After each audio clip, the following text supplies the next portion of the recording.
Hi, I'm Femi OK and you're in the stream. Today, tens of thousands of immigrants actually arrive in Italy every month fleeing war and persecution. What is the EU doing to help them?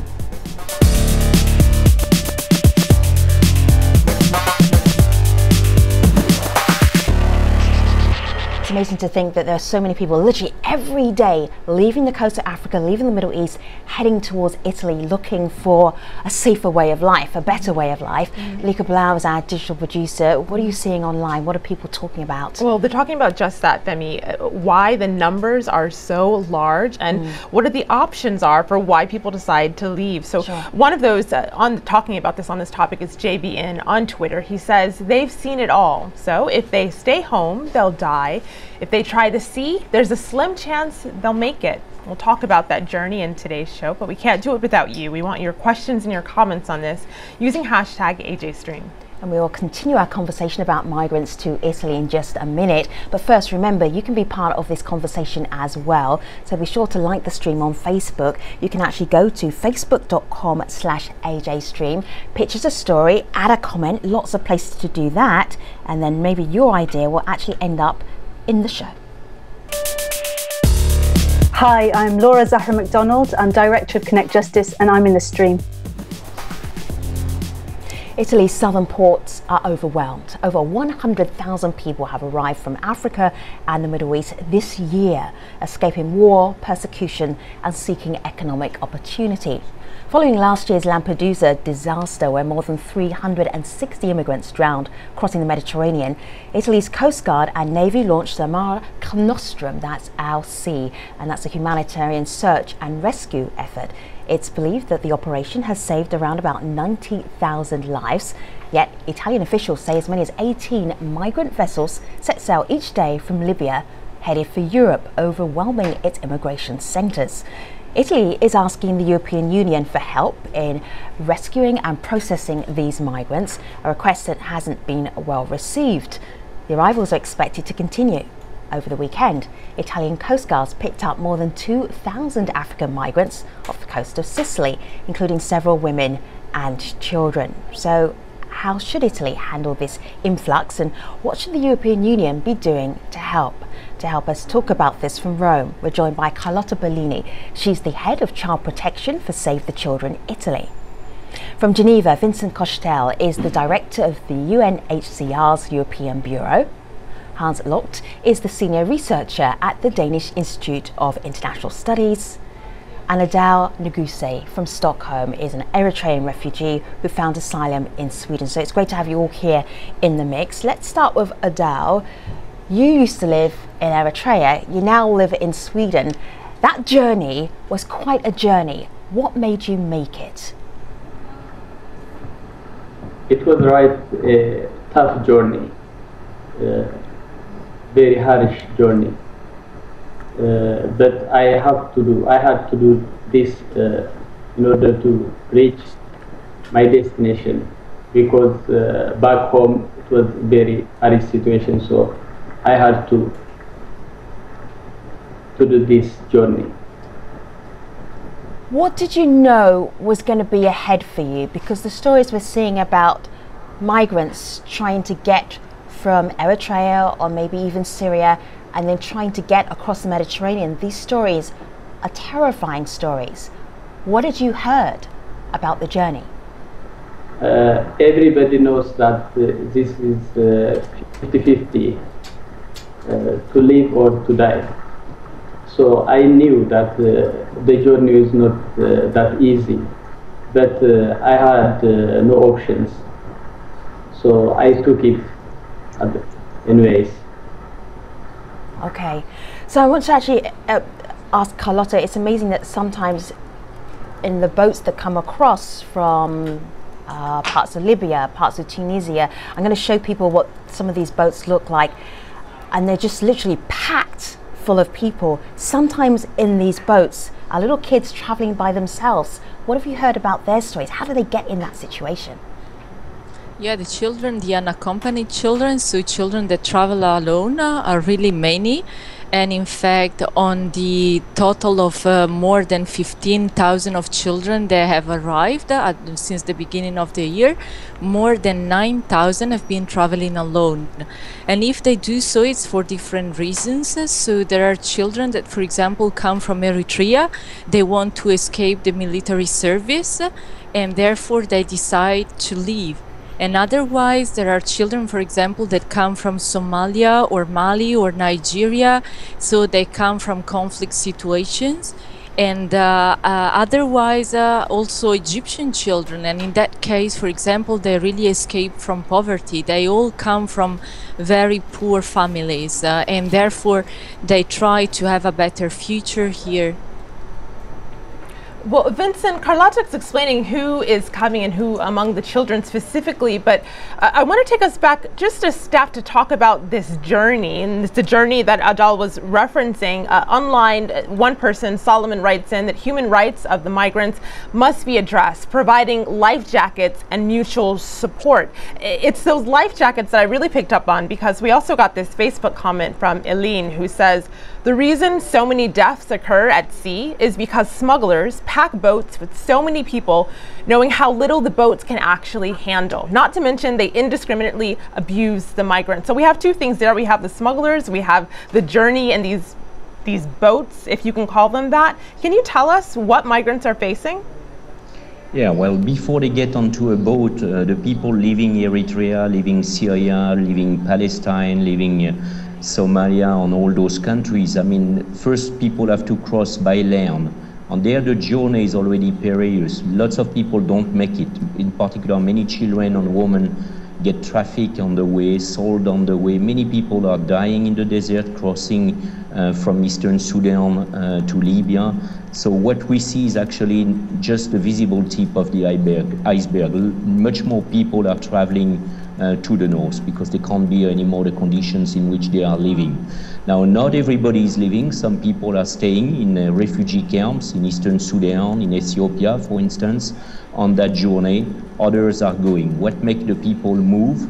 Well, sometimes it's despair. Sometimes some have got a bit more financial means than others. Sometimes the diaspora is ready to pay.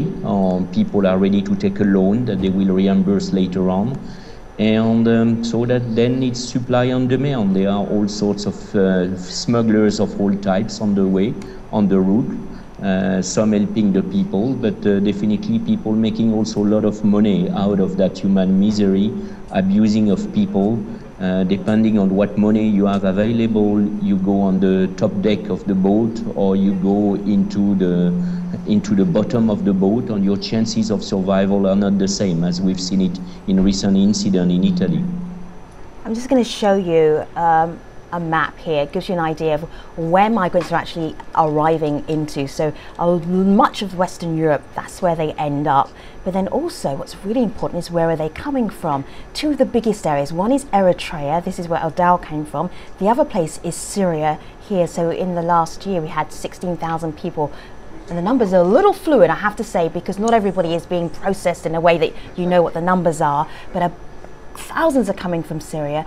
Thousands are coming from Eritrea. Hans, what can you tell us about the situation in Eritrea that's actually driving people out of Eritrea, like Adal, and then heading in towards Europe? Well, it's a country that produces a lot of asylum seekers, and they have a dictatorship that is making life very, very difficult for especially young people. And Adal was making an interesting point here. He was saying that people in Eritrea actually know quite a lot about the journey, and we are often told that it's the human smugglers that fool African migrants and asylum seekers into going to Europe. But what is the truth is that Africans also read newspapers and watch televisions and have Facebook accounts and everything, and they know a lot about this journey. They know the dangers that wait them in the desert and on the sea, but they choose to go anyways. And that's a real tragedy, that their situation is so desperate in countries like Eritrea that even though they risk their lives in the desert and on the boats, they choose to go anyway. You know, picking up on choosing to go anyway, we have a video comment from another member of the UNHCR team. I'd like to play this. This is from Preeti, and she explains some of the desperate conditions some people are facing. Have a listen.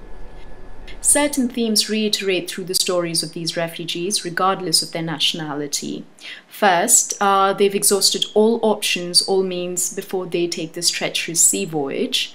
And second, a very small percentage of them have intentions of staying in the country that they enter, especially the southern European countries. So this is a European problem because a majority of them want to travel further into Europe.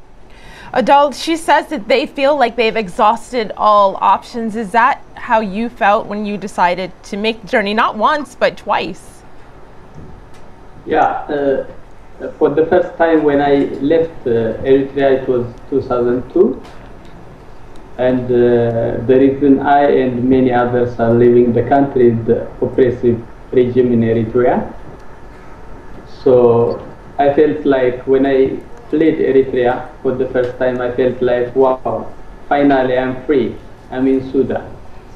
Just being in Sudan is, for me, like, it was an exceptional thing. Vincent, tell us what happens to a migrant when they actually make it. If they make it to Italy, what happens to them then? Well, if they make it to Italy, then they are disembarked in a port, and the Italian authorities, process them, provide them, basic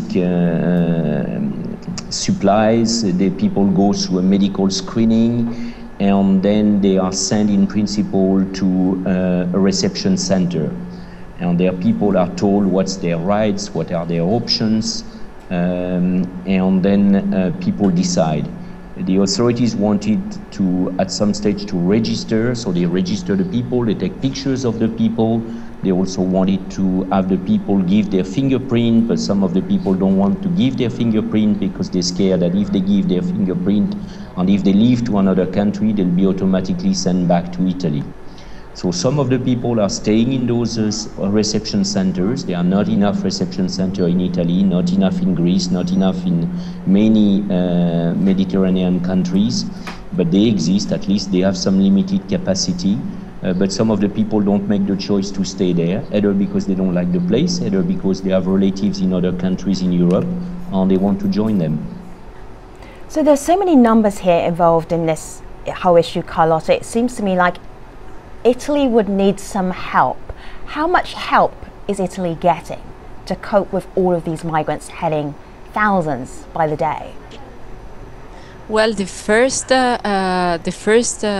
need is to probably strengthen also the rescue capacity, because I would mention that despite the efforts of Mare Nostrum and despite the many thousands of lives that have been saved, there are still so many incidents occurring, and therefore it's incredibly important that member states of the European Union and the European Union itself actually increases the capacity in terms of funds and also in terms of resources, additional resources. What additional resources? I'm looking at a boat right now. This is Mare Nostrum at work. They're literally, the Coast Guard's going out to the boat. Have a look here on my laptop. There you go. Going out to a boat and literally rescuing the people off that. This comes from a Guardian article, and let me just click over here and you can see how the Coast Guard are actually spotting some of these vessels. They're not even really boats, and trying to rescue people. So what are the extra resources they need, Carlotta? Because they seem to be doing an incredible job already. What do they need that's more than they have? Is it just money? Additional person. No, it's just also additional personnel, additional means like additional boats, additional helicopters. This is what is actually needed. And of course, additional money as well, as you have mentioned, because the cost of the operation is incredibly high. So this is important. All right, so who's asking? This is a list, okay, so who's actually asking for that additional help, and what is the EU saying? I mean, Vincent? Well, I mean, there are discussions in the European Union, and there is assistance going to Italy. It's not that Italy is not receiving anything from the European Union, but it's not enough. And there are some voice in the European Union suggesting, well, the rescue at sea operation of Italy is part of the problem. And I think that's a very dangerous narrative. What do you mean, that you should allow people to die? Is that what they say? Well, if they die, they won't go, they won't travel. You know, some countries are cynical, say the Mare Nostrum operation is creating a pull factor. It's more easy to leave, it's cheaper to leave. The Italian Coast Guards go close to the shores of Libya, so we should not have that. I think it's a very dangerous narrative because, I mean, the first consideration should be, you know, humanity. You have to rescue people that may drown otherwise. Sure. And it's remarkable that's even a debate, Vincent. How do you counter that? Well, you counter that again by going back to the law. I mean, first of all, they are, you know, Europe is based on a serious corpus of law, that the law of the sea, human rights legislation, and people have a right to life. So basic elementary consideration of humanity is you save life, whatever the people are living, for whatever reason people are living. And we need to reinforce that and remind that European countries, these are the values upon which European societies have been founded. Right. Elementary consideration of humanity. But then, of course, yeah, Italy needs more capacity, Italy needs more solidarity, and there are a couple of solutions also upstreams that need to be considered. And speaking of humanity, that's a theme that our online community seems to be focusing on. Razormine on Twitter says, we used to welcome refugees as badges of honor, a measure of the decency of our society, and now we just worry. You know, over on Facebook, Carlotta Longo says the Italian Navy is doing an exceptional job helping migrants at sea, but the real problems begin once they reach shore. There's a lack of resources and infrastructure, and I know, Carlotta, you were mentioning that, and particularly because you focus on children. What happens when you see children who are unaccompanied, without parents? What do you do, and what do you say to them?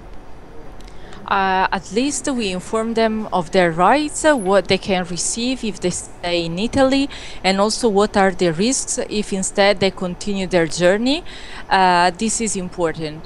And then, of course, we also monitor the reception standards in reception centers, because unfortunately, as you have mentioned, at the moment there is a huge gap in terms of capacity to guarantee that minimum standards of care are guaranteed in those centers. Those centers were in fact open in a sort of emergency situation, although it's not really an emergency, and unfortunately they're not reception centers that are adequate to respond. And to that extent, it's incredibly important that, in fact, the government and also the regions in Italy, as they have announced, implement a new plan. And according to the new plan, in fact, new reception facilities should be open, including care facilities that are those based in the framework of the so-called system for asylum seekers and refugees, that would in any case be extended also to all unaccompanied children. And therefore it doesn't mean if they are in fact asylum seekers or refugees, that is not relevant. What is important is that they are recognized as being children, and as such they shall be protected in Italy.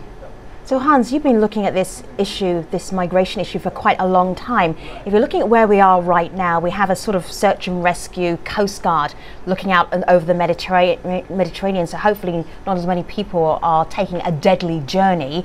But in terms of solutions, where do you see the solution being?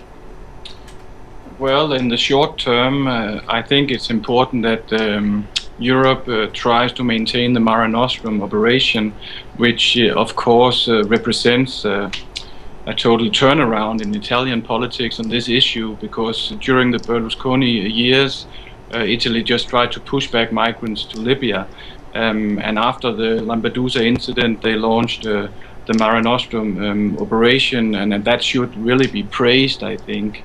But it's under pressure.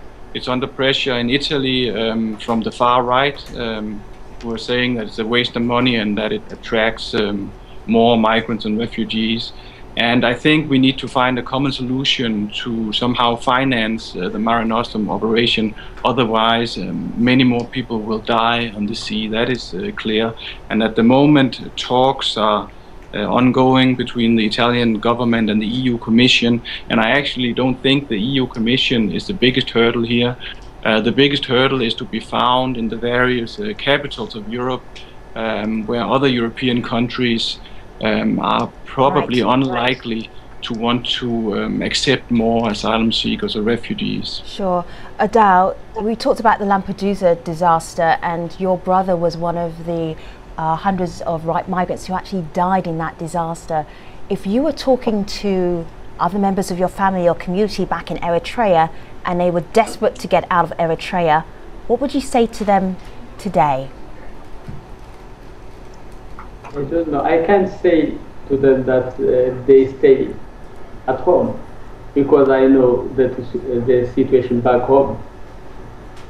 I would say to them that they leave the country, the Eritrea, but stay there in Sudan or in the neighboring countries. Okay. This is the best solution. A neighboring country, and not maybe take that journey across the Mediterranean as you did and as your brother did, and it didn't end so well for him. Yeah. Okay. All right. Malika. Well, picking up on that, there's solutions from the community. Marin says the EU can't accuse Italy and Malta for not saving migrants and at the same time expecting that Italy and Malta have to take care of them. So there is this suggestion from Christian on Facebook. She says, disseminate a certain percentage of the overall intake to each country that can shoulder the additional burden of a higher population. We can talk about whether or not that's feasible in the post-show. Sure, and we will talk about that with Carlotta Bellini. She is the head of child protection for Save the Children Italy. We have Vincent Koshtel, director of the UNHCR's European Bureau.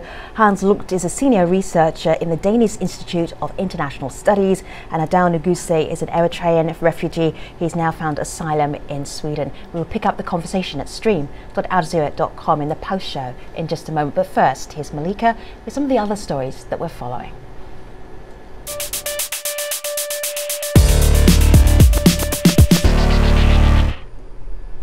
The fatal shooting of an unarmed black teenager by police has sparked outrage in the U.S. state of Missouri. An officer shot 18-year-old Mike Brown on Saturday, 2 days before he was to start college. Police say the shooting took place during a struggle for the officer's gun, which witnesses dispute. Netizens raised many questions over the shooting, as well as the media's coverage. Many focused on the use of this photo, questioning whether it was used to make Brown appear intimidating. The picture inspired hashtag #IfTheyGunMeDown, where Twitter users shared contrasting photos of themselves. Malcolm tweets, "If they gun me down, what picture would they choose? Would they paint me as an honor graduate or a bandana-wearing thug?" Our next lead's out of Mexico and also about a police shooting. Have a look.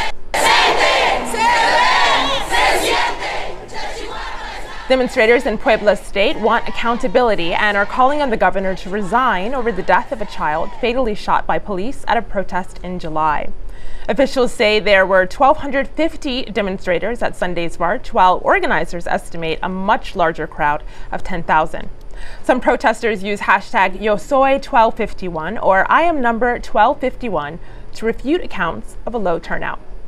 If you have other stories you'd like us to cover, let us know using hashtag AJStream. Femi? Thank you very much, Malika. I did spot that hashtag with the young man, and they Michael picked Brown. out, Michael Brown, and they picked up the picture from, I'm guessing, was it from his Facebook site? I guess so. That is the thing. People are sharing photos that they've also posted on social media. And so while those photos are there, the more respectable quote-unquote photos are also there. So sometimes those photographs that we have on our social media may not tell the whole story. Exactly. Obviously. All right, so we are going to head to the post show at stream.aljazeera.com. We are talking about the migrant issue from Africa and the Middle East, and people are heading across towards Italy, and what should the EU be doing and what more can they be doing? Let me tell you about the next AJ Stream. The role of US policies in the Israeli-Palestinian conflict. We'll speak to the renowned writer and political activist Professor Noam Chomsky. So send us your questions for him. Hashtag AJ Stream. Stay with us. The post show is next. Stream.aljazeera.com. Philippe and I will see you online. Take care.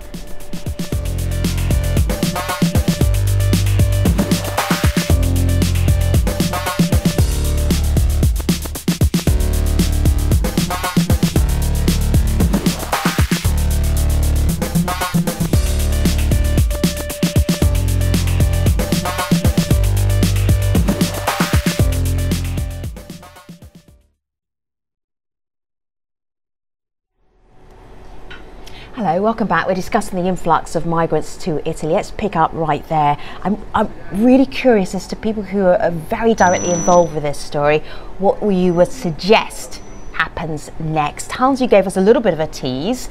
Let's be realistic and pragmatic though. What can Italy do next? What can the EU do next that might actually help the situation? I don't think the migrants are going to stop coming. No. We need to work on a short-term solution, helping people so they don't drown on our doorstep. I mean, it's completely inconsistent with the European values that people should die just because they're poor and have dark skin. But secondly, we need to do something about the situation in Libya. Most migrants and asylum seekers are fleeing Libya at the moment, and the whole crisis in Libya seems to have dropped down a little bit on the political agenda because of what's going on in the world right now with Gaza and Syria and Iraq and so on. And then Hans, just make that connection, though, because you know this story so well that you're just reeling off these things. So people are going, okay, so Libya has a civil war right now. How is that impacting what's happening with the migrant issue? Just be very obvious for us. Very brief. The situation is getting worse and worse for migrants and asylum seekers in Libya. There is no control with human smuggling, and militia groups are randomly arresting migrants and asylum seekers on the streets of Tripoli and other places, and extorting them for big money. There are daily attacks on migrants and asylum seekers in Libya. There are abuse, other kinds of stuff going on. Really, really horrendous things going on in Libya, and that is why many people don't think they have any other choice than going to Europe. So dealing with the situation in Libya is also important in this question. Sure. And then if I can just add one last thing, the real solution to this problem, of course, lies in the departure countries in Africa and Asia. And without some kind of comprehensive approach to these countries where they come from, people will continue coming. Sure. Malika. You know, Hans was making that connection to Libya, and we just got this tweet in from Mohammed, who writes, African migrants were found dead on my city's beach a few weeks ago. This is a real tragedy. Everyone is responsible. And Mohammed is tweeting us from Libya. So looking forward towards solutions. Vincent, we got this tweet from Sheku, a couple of suggestions. He writes, reducing stringent immigration measures might contribute in cutting down the desire. There's also an interesting idea from Solomon, who writes, Mediterranean-wide patrols by the EU to intercept migrant boats will reduce the traffic. Could that work? Well, I mean, you intercept and then you do what with the people? You return them to Libya? No, that's against European law. Where else do you return them? Which country is going to accept to disembark them? No, that's not the solution. I think there is no quick fix. You know, if there was a quick fix, countries would have found it. Yes, we need to work upstream, certainly in the countries of origin, and that's part of, you know, the human rights dialogue that should take place with some of the country of origin, restoration of peace and all that, but it's quickly to say that it's more difficult to find solutions. I think in countries of first asylum, like for instance, Ethiopia, like Sudan, I think we need to improve the conditions in the camps and for the people, the refugees living outside of the camps, and we need to develop credible alternative to those irregular movements that are very dangerous. So Vincent, when you say we, who is the we? Because that's really critical, isn't it? That's the problem right now. We is the international community. It's not just the EU. There are many Eritreans, Somalis who have relatives in Canada, in the US, in Australia. But when you look at the resettlement of refugees from Ethiopia and Eastern Sudan last year, only 600 Eritreans were resettled to Europe last year. 600. This is not a credible alternative. We need to develop other mechanisms of family reunion, of private sponsorship in terms of resettlement, student visa, employment visa, not just one channel. We really need to work on that. And yes, then we need to work also on a distribution mechanism at the European level, so not everybody goes to Germany or Sweden, because this is also untenable for the system. Sure. I've heard sort of on an official level, where you think there could be improvement. Adele, you told us earlier that you would suggest that people just went to a neighbouring country and try not to cross the Mediterranean. Any other advice, if the EU is listening right now, that you could give them from your personal experience? What would you tell the EU? As I said it before, the root problem is at that countries. So the problem in Eritrea, and that's really hard because who wants to actually get involved in what's happening in Eritrea? That's a really tricky thing to do. All right, so I think the one thing we've learned from this 40 minutes that we spent together is that there's no easy fix, and it's a complicated problem, but the migrants aren't stopping. I want to say thank you to Carlotta Bellini, Vincent Kochtel, Hans Lucht and Adele Ngozi. Thank you for being part of this conversation. On the next AJ stream, the role of US policies in the Israeli-Palestinian conflict, we'll speak to the renowned writer and political activist, Professor Noam Chomsky. If you have questions, tweet us, #AJstream, and we will put them to him on the next program. Thank you, guests, for being part of this one. We'll see you online.